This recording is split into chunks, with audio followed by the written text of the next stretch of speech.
디도서 2장 11절에서 14절 말씀 찾으신 줄 알고 제가 읽겠습니다.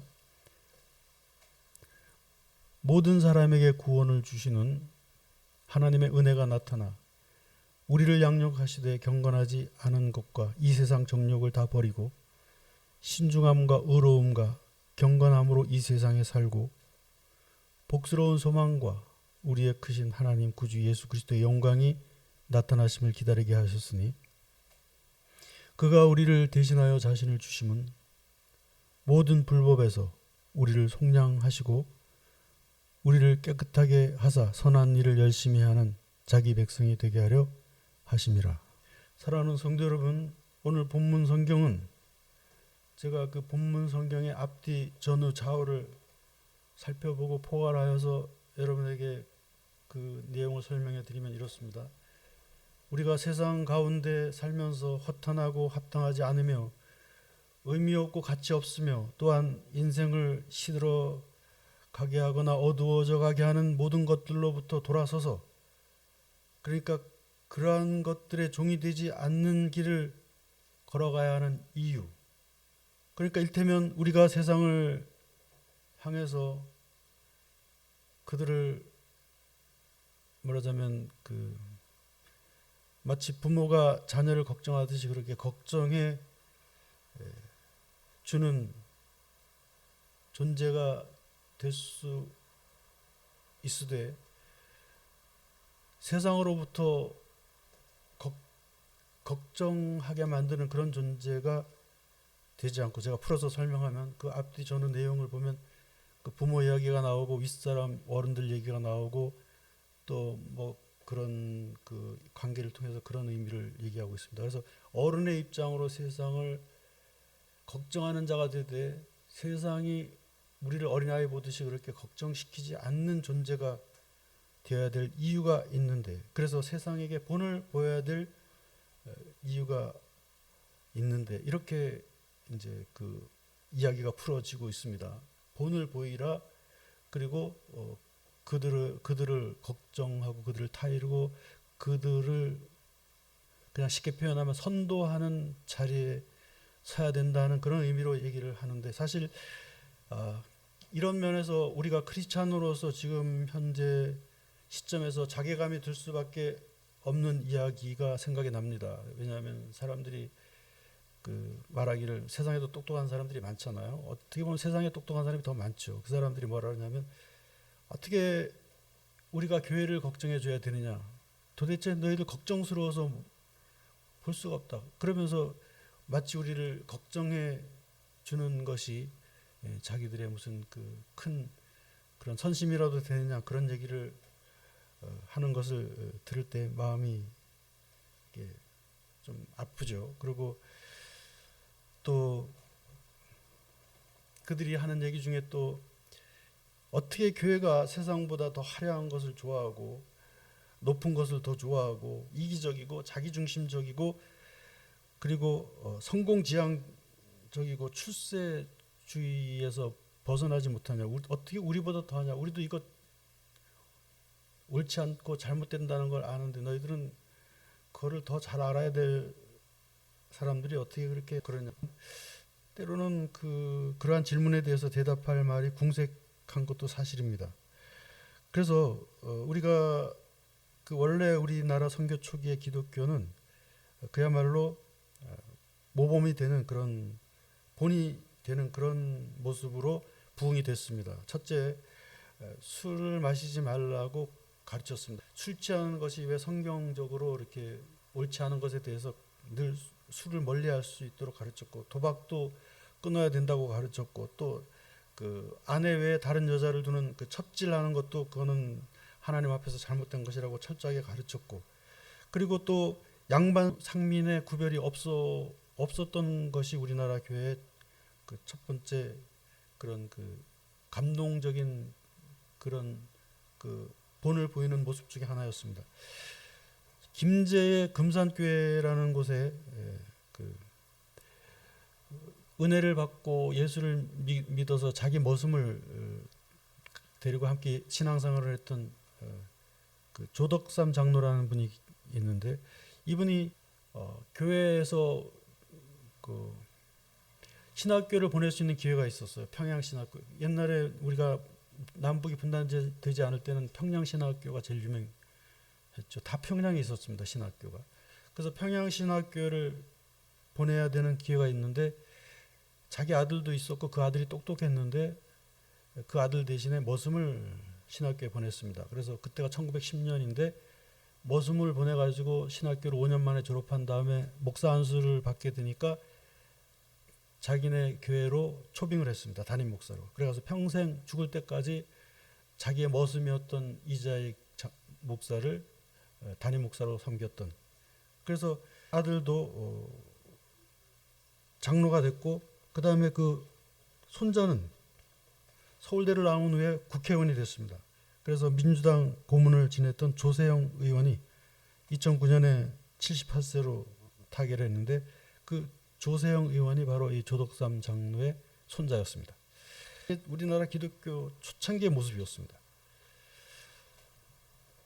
근데 지금은 그 본이 되는 것에 대해서 사람들이 그 반대로 자꾸 말을 하고 있죠. 그리고 기독교 초창기가 어떤 일이 있었냐면 1900년도 되기 전에 1880년대에 여성을 위한 이화학당을 세워서 그 이화학당이 이화여고와 이화여대에 전신이 되었죠. 뿐만 아니라 평양에 숭의 여학교를 세워가지고 그 숭의 여학교가 이제 그 6.25 끝나고 나서 지금 남산에 숭의 여자 전문학교하고 뭐 숭의 재단이 글로 이전했습니다. 원래 평양에 숭의 여학교를 세워가지고 생전 처음으로 여학생들이 여성들이 교육을 받고 그 지도자가 될 수 있는 그런 길을 열어준 사람들이 바로 우리 기독교였습니다.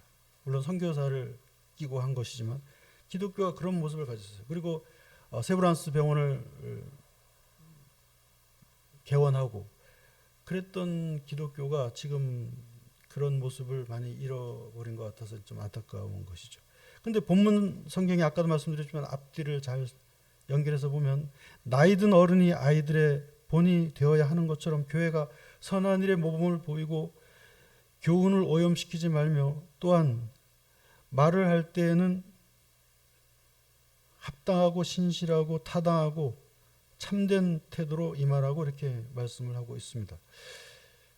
그래서 교회가 이렇게 세상에 본이 되고 모든 일에 합당하고 참되고 신실해야 되는 이유가 무엇인가에 대해서 오늘 그 내용이 그거를 얘기하고 있는 겁니다. 제가 말씀 쭉 드린 거기에 대한 이유가 있다 이런 얘기입니다. 그 이유에 대해서 말하는 것이 오늘 본문의 내용인데 바로 2장 11절에서 14절 본문을 다시 읽어보면 모든 사람에게 구원을 주시는 하나님의 은혜가 나타나 우리를 양육하시되 경건하지 않은 것과 이 세상 정욕을 다 버리고 신중함과 의로움과 경건함으로 세상에 살고 복스러운 소망과 우리의 크신 하나님 구주 예수 그리스도의 영광이 나타나심을 기다리게 하셨으니 그가 우리를 대신하여 자신을 주심은 모든 불법에서 우리를 속량하시고 우리를 깨끗하게 하사 선한 일을 열심히 하는 자기 백성이 되게 하려 하심이라. 이렇게 말씀하고 있습니다. 그러니까 그 이유가 뭐냐면 두 가지로 말씀하고 있습니다. 그것은 바로 우리에게 구원의 은혜를 주시는 그 은혜의 목적과 또 우리에게 복스러운 소망을 주시는 그리스도의 영광, 그 영광이 바로 우리를 구원하신 목적이고 우리를 이끄시는 하나님의 방법이고 방향이고 하나님의 의도라는 것입니다. 그리고 이러한 구원의 은혜와 소망의 영광은 우리에게 나타남으로써, 아니 조금 더 엄밀하게 얘기하면 하나님께서 나타나게 해주심으로써 우리가 친히 하나님의 백성이라는 것이 드러나게 하시고 또한 하나님의 뜻을 따라 그 뜻을 이루며 살아갈 수 있게 하시는 능력이 그 은혜 속에 함께 있다는 것을 보여주시는 것이 하나님의 의도라는 것이 내용인 것입니다. 예를 들어서 오늘 본문 말씀에 의하면 하나님은 우리에게 구원의 은혜와 복스러운 소망의 영광, 이때 복스러운 소망의 영광이란 구원이 하나님께로 말미암았다면 모든 소망은 그리스도로 인하여 주시는 복인데 바로 그런 면에서 구원의 은혜와 그리스도를 통한 소망의 영광은 뗄래야 뗄 수가 없는 그런 우리를 향하신 하나님의 그 놀라우신 그런 은혜의 의미요, 의도요, 목적이라는 것입니다. 그래서 특히 하나님의 그 영광을 통해서 우리는 그 영광이 드러나는 것을 기뻐하시는 하나님 앞에서 우리는 어찌하든지 그 영광을 드러내는 자가 되어야 되고, 그것을 통해서 덕을 끼치고 그것을 통해서 본이 되게 하시는 하나님의 뜻이 우리의 삶에 이루어져야 된다는 것입니다. 비결이 바로 은혜이자 영광의 비결이라는 것입니다. 그래서 성경에 예를 들면 말씀이 육신이 되어 우리 가운데 거하시고 우리가 그의 영광을 보니 독생자의 영광이요 은혜가 충만하고 진리가 충만하더라, 이렇게 말씀하고 있는 것입니다. 그러므로 우리는 하나님의 영광을 통해서 우리가 본이 되고 덕을 드러내고 하나님의 뜻을 이루어내야 된다는 것입니다. 하나님의 영광은 우선 창조의 영광입니다. 창세기 1장 3절에 보면 빛이 있으라 하심에 빛이 있었고 하나님 보시기에 좋았더라, 그렇게 말씀하고 있습니다. 그리고 요한복음 1장에 보면 참빛 곧 세상에 와서 너희들에게 비치는 빛이 있었으나 너희가 빛보다 어둠을 더 사랑함으로 하나님을 영접하지 아니하였으나 그러나 영접하는 자 그 이름을 믿는 자들에게는 하나님의 자녀가 되는 권세를 주셨으니 이는 혈통으로나 육정으로나 사람의 뜻으로 나는 것이 아니라 하나님으로부터 난 자들이기 때문이다, 이렇게 말씀하고 있는 것이 그것입니다. 그러니까 하나님의 영광은 바로 빛과 그 빛이 주는 창조와 생명과 활력의 영광인 것입니다. 그리고 두 번째로 하나님의 영광은 공의와 회복의 영광입니다. 예를 들어서 이사야 61장 1절에서 3절 읽어보면 주 여호와의 영이 내게 내리셨으니 이는 여호와께서 내게 기름을 부으사 곰핍한 자에게 아름다운 소식을 전하게 하려 하심이라. 나를 보내사 마음이 상한 자를 고치고 포로된 자를 자유케 하며 여호와의 은혜의 날을 선포하고 모든 슬픈 자를 위로하되 시온에서 슬퍼하는 자에게 화관을 주어 죄를 대신하며 기쁨의 기름으로 그 슬픔을 대신하며 찬송의 옷으로 그 근심을 대신하시고 그들로 하여금 의의 나무 곧 여호와께서 심으신 그 영광을 나타낼 자라 일컬음을 받게 하려 하심이라. 이것은 베드로전서 1장에 나오는 말할 수 없는 영광스러운 즐거움으로 즐거워하게 하시는 그 하나님의 은혜와도 이렇게 맥락이 닿아 있는 그런 말씀입니다. 그러므로 하나님의 영광은 빛의 영광이요, 생명의 영광이요, 창조의 영광이요, 회복의 영광이요, 또 의의 영광인 것입니다. 그들로 하여금 의의 나무로 나타낼 자로, 하나님의 의를 나타낼 자로 의의 나무로 삼으시겠다고 하신 그 말씀이 그것입니다. 그러므로 사랑하는 성도 여러분, 우리는 우리 곁에 오신 예수 그리스도를 통해서 이 영광을 계속해서 알 수 있고 볼 수 있고, 그래서 그 고린도서에서 말씀하셨듯이 하나님의 영광을 예수 그리스도의 얼굴 빛에 비추어 주셔서 우리로 하여금 하나님의 영광을 예수 그리스도의 얼굴 빛을 통해서 알 수 있게 하셨다는 그 말씀처럼 우리가 예수님을 통해서 하나님의 영광을 볼 수 있는데, 그 영광은 하나님의 영광이 왜 영광인지, 하나님의 성품이 무엇이고 하나님의 성향이 어떤 것이고 하나님이 무엇을 원하시고 하나님이 무엇을 기뻐하시고 하나님이 무엇에 분노하시며 하나님이 무엇을 심판하시겠다고 말씀하셨으며 하나님이 무엇 때문에 구원하시겠다고 하셨는지에 대한 그 영광의 빛과 그림자를 다 말씀해 주시는 분이 예수 그리스도이시기 때문에 우리가 예수님이 없었으면 하나님이 어떤 마음을 가지고 우리를 대하시는지 그냥 무섭고 두렵고 떨리는 마음으로 끝까지 긴장하며 살았을 수밖에 없겠지만, 그러나 예수를 통해서 하나님은 우리를 사랑하시는 분이시고 용서하시는 분이시고 하나님은 우리를 길이 참아주시는 분이시고 하나님은 우리를 구원하시되 우리를 그리스도의 그 사랑으로, 십자가의 사랑으로 우리의 죄를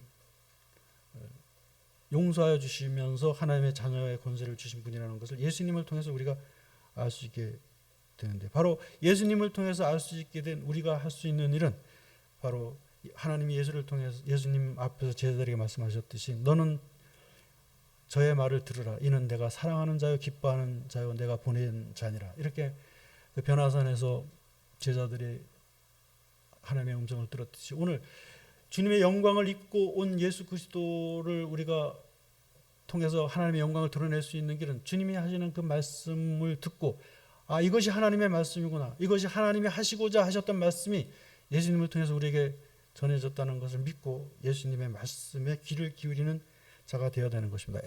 어차피 요한복음 1장에 보면 말씀이 육신이 되어 우리 가운데 거하시니 이것이 독생자의 영광이요 은혜와 진리가 충만하다 그랬으니까 예수님은 하나님의 말씀이 육신이 된 그 신학적인 용어로 로고스라고 합니다만 보이지 않는 말씀이 육신을 입고 말씀 그 자체이신 분, 그래서 그 말씀이 영광이신 분이기 때문에 우리는 그 말씀을 의지하면서 그 말씀을 통해서 영광을 봐야 됩니다. 그래서 성경은 우리에게 말합니다. 세상 것은 사라지고 소멸되고 썩어질 것이지만 오직 주의 영광은 세세토록 있으니 이것이 너희의 복음이요 주의 말씀이 세세토록 있는 것과 주의 영광이 주의 복음이 세세토록 있는 것은 같은 이야기라는 말씀을 하셨습니다. 그러므로 말씀이 복음이요 말씀이 영광이요 말씀이 비결이며 말씀이 하나님의 의도요 목적이라는 것입니다.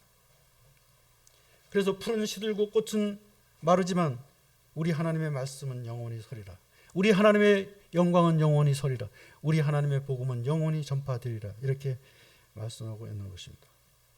사랑하는 성도 여러분, 그럼에도 불구하고 우리가 한 가지 마음에 걸리는 점이 없지는 않습니다. 그것은 우리가 늘 설교를 듣고 하나님의 말씀 앞에 서 있는다고 하지만 어느 순간 목사님의 설교 말씀이 내 가슴에 들리지 않고 내 입에 이렇게 낯설게 이렇게 전해지고, 그래서 목사님이 하는 말씀은 목사님의 말씀인 것 같고 내 입술로는 그 말씀이 고백이 안 되고, 그리고 설교는 그냥 저 먼 나라의 이야기인 것 같고, 또 성경을 읽어도 거기에 말씀이 분명히 있지만 나하고 상관없는 말씀인 것 같고, 은혜는 나만 빼고 다 받는 것 같고, 하나님은 나 말고는 다 사랑하시는데 나만 사랑하시지 않는 것 같고 하는 그런 상황 속에서 우리가 어떻게 그 상황 속에서도 여전히 말씀을 붙들 수 있느냐 하는 문제가 우리에게 하나의 숙제가 될 수 있다는 점이 어떤 면에서는 그것이 하나의 그 어떤 시험이 되고 그런 어려움의 통로가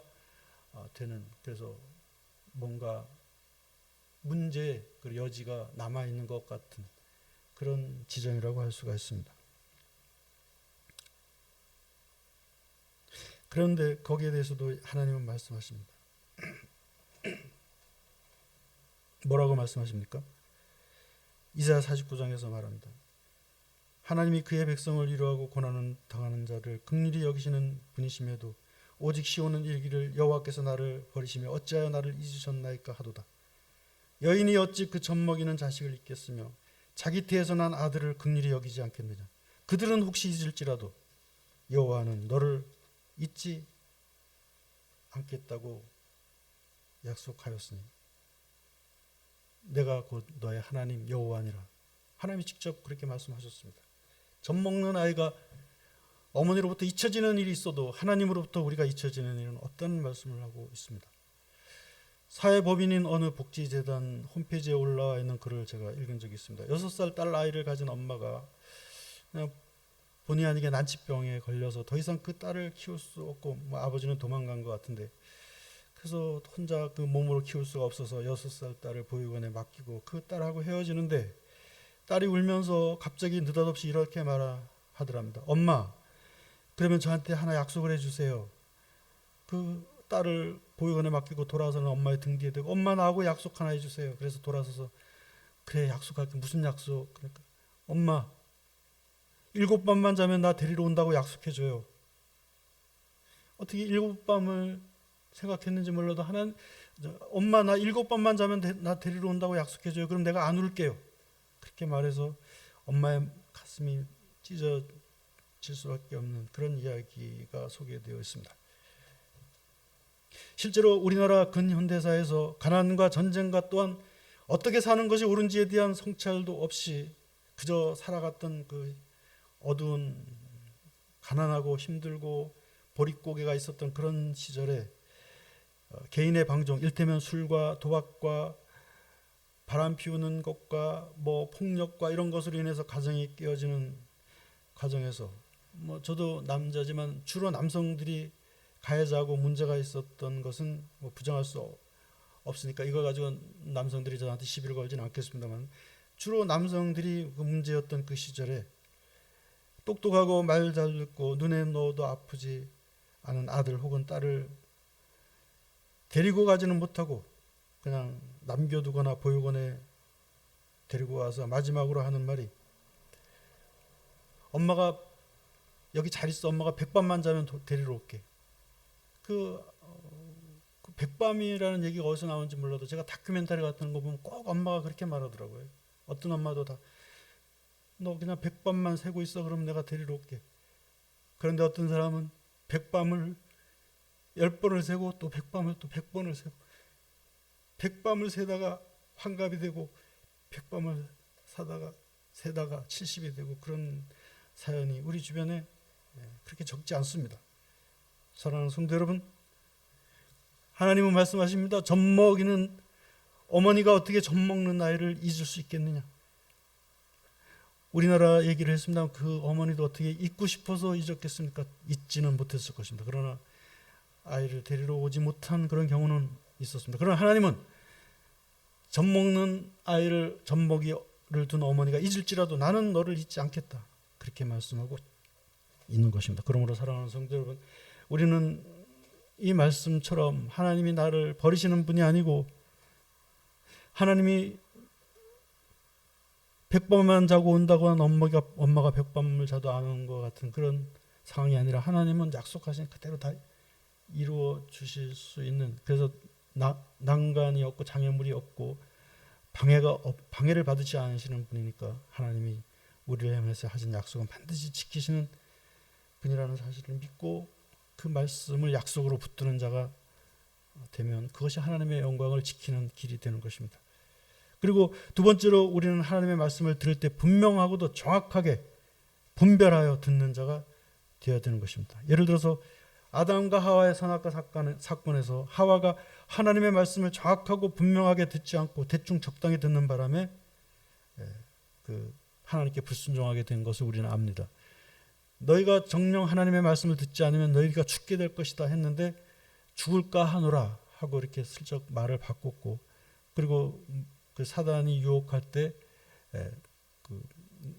오히려 너희가 죽는 게 아니라 하나님처럼 똑똑해지는 것을 하나님이 걱정해서, 하나님이 똑똑해지면 괜히 하나님이 신경 쓰이니까 너희를 그냥 바보처럼 로봇처럼 그렇게 그냥 어리숙한 채로 두는 것이 하나님이 편해서 그런 거다, 이 말에 헛가닥 넘어가가지고, 하나님이 너희가 이거 말고도 모든 것을 먹고 마시고 모든 것을 즐길 수 있고 너희가 원하는 모든 것이 다 이곳에 있다는 그 말씀을 아랑곳하지 않고, 그 동산 중앙에 있는 그 따먹지 말라고 한 선악과를 끝끝내 따먹고 그 타락하는 과정에서 하나님이 정령 죽으리라는 그 말씀을 똑바로 듣지 아니하고 혹시 죽을까 하노라 이 정도로 알아듣고, 그리고 혹시 더 똑똑해지는 길을 하나님께서 막으신 것이 아닌가 하는 사단의 유혹에 이렇게 슬쩍 넘어가는 것 같은, 그것이 바로 하나님의 말씀을 분명하게 듣고 확신 있게 그 말씀 앞에서 단호하게 결단하고, 그 말씀이 바로 우리의 삶의 영광이라는 것을 놓치지 말아야 됩니다. 예를 들어서 우리를 그 영광에서 놓치게 하는 경우가 역사적으로 한 서너 가지가 있는데, 첫째 바벨론입니다.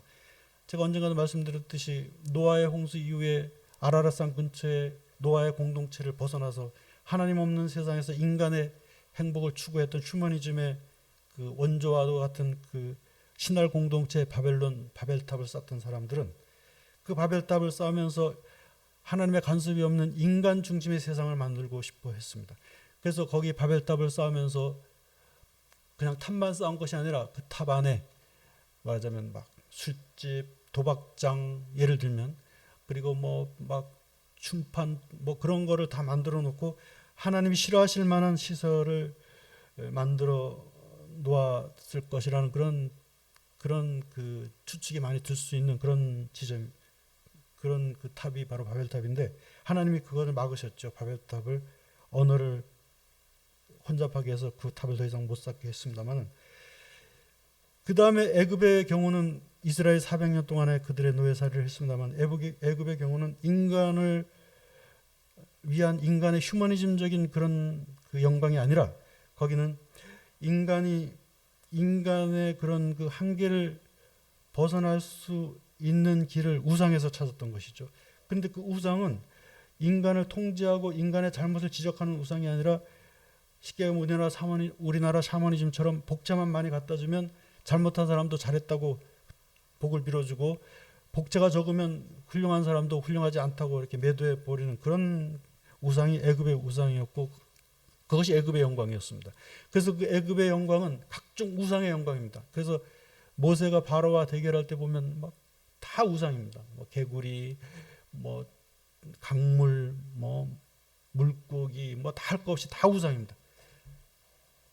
여기에 비해서 로마의 우상은 어떤 그 두 가지가 있죠. 그 힘과 과시와 폭력과 전쟁과, 그래서 힘의 논리에 의한 평화, 그리고 사람이 즐거움을 찾되 모든 사람이 즐거움을 찾는 것이 아니라 그것을 가질 만한 자격 있는 자, 쉽게 하면 권력을 가진 자, 쉽게 얘기하면 로마 시민권자. 그래서 이방 사람들이 로마 시민권을 갖기 위해서는 로마의 군인으로 자원해서 들어가서 20년을 거기에서 군대에서 충성하고 봉사해야 20년 만에 로마 시민권을 줄 정도로, 그렇게 뭐 로마가 뭔가 되는 것처럼 그렇게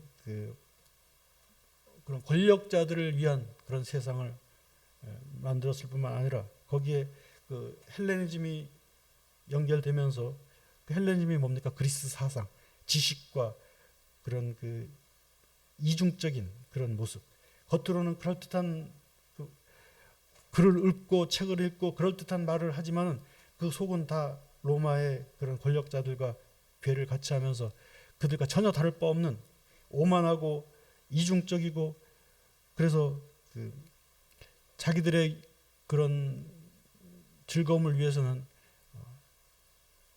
백성들을 전쟁에다 몰아넣기도 하고 원형 경기장에 몰아넣고 사자의 밥이 되면서 그걸 구경하기도 하고, 그랬던 그 영광이 바로 로마의 영광입니다. 그때는 로마의 영광이 전부인 줄만 알았지만, 그러나 거기에도 그리스도인들이 있었습니다. 무릎 꿇지 않는 그리스도인들, 사자의 밥이 될지라도 이것은 하나님의 영광과 다른 것이다, 이것은 가짜 영광이다, 오직 하나님의 나라의 영광이 진짜다 하고 외쳤던 사람이 바로 우리의 선배, 그 초기 크리스찬이었습니다. 그러므로 오늘 우리는 이런 그 헛된 영광을 버리고 오직 그리스도를 통해서 영광을 붙들고 그 영광을 보는 자가 되기 위해서는 바로 세상이 우리를 걱정시키는 그런 어느 도단과도 같은 그런 상황을 빨리 벗어나서 세상을 걱정하고 세상을 타일고 어른이 자녀를 돌보듯이 그렇게 세상을 돌보는 입장에서 그들에게 본을 보이고 그들을 선도하는 그런 자가 되어야 되는, 그런 사람, 그런 공동체가 되어야 되는데, 그렇다고 해서 기독교가 무슨 뭐 윤리적인 공동체이거나 무슨 선한 어떤 일을 추구하는 그런 공동체라는 뜻은 물론 아니고, 다만 하나님의 영광이 그런 길로 우리를 이끄신다는 사실을 잊지 말아야 되는 것입니다. 하나님의 영광이 물론 먼저입니다. 그러나 하나님의 영광을 가지고도 그 영광이 귀한 줄 모르고 그것이 얼마나 소중한 것인 줄 모르고 그것을 마치 에서가 팥죽 한 그릇에 장자권을 팔아먹듯이 하나님의 영광을 세상의 헛된 영광과 엿바꾸어 먹는 그런 일은 절대로 없어야 되겠다는 것이 오늘 디도서 2장 11절 이하의 말씀입니다. 우리는 정말로 소중하고 귀한 것을 가진 자들입니다. 그러므로 헛된 것하고 바꿀 이유가 없고 바꿔서는 안 됩니다. 여러분, 절대로 하나님의 영광을, 세상의 헛된 영광, 바벨론의 영광, 애굽의 영광, 헛된 영광, 그리고 로마와 그리스의 그런 이중적이고 오만하고 그런 위선적인 영광과 바꾸지 않아야 될 것입니다. 오직 우리의 영광은 그리스도를 통한 영광인 것을 기억하면서 그리스도 안에서 주의 영광을 보고 그 영광을 통해서 승리하시는 그런 여러분들과 제가 되기를 주님의 이름으로 축원합니다.